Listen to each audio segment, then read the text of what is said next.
Bonjour, je m'appelle Isabelle Bissière et je vous présente ce parcours autour du hameau de Boissirette à la découverte des réalisations de mon père, l'artiste Loutre B.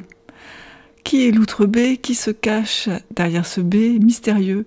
Il est né à Paris en 1926 et à sa naissance, son père lui attribue d'emblée le surnom de Loutre en lien avec le petit mammifère, la loutre, et sa tête ronde et brune, les yeux vifs.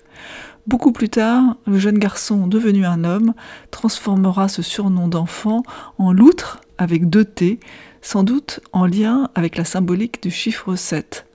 Encore plus tard, il réintégrera la lettre B, B comme Bissière.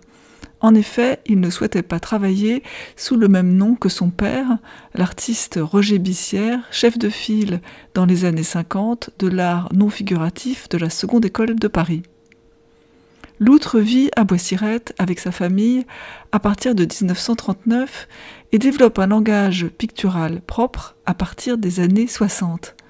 Artiste éclectique, travailleur infatigable, il met en œuvre au cours de sa vie une pratique centrée sur la peinture en priorité.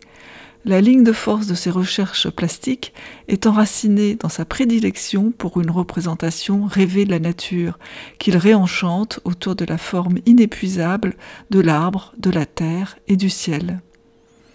Il est également un graveur prolifique.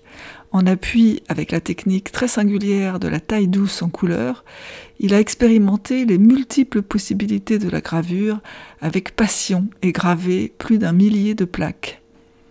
Très tôt, il élargit son champ artistique et mène de nouvelles expérimentations en s'attachant à modeler la nature environnante, mais aussi les architectures familières de la maison. Décors, bas-reliefs, installations de sculptures, de grilles en fer forgé, de bancs de pierre, plantations de toutes sortes, tout Boissirette devient le vecteur même de sa création qui ne connaît pas de limites. Les environs immédiats du hameau forment ainsi un vaste atelier à ciel ouvert qui aujourd'hui met en scène le théâtre de sa créativité.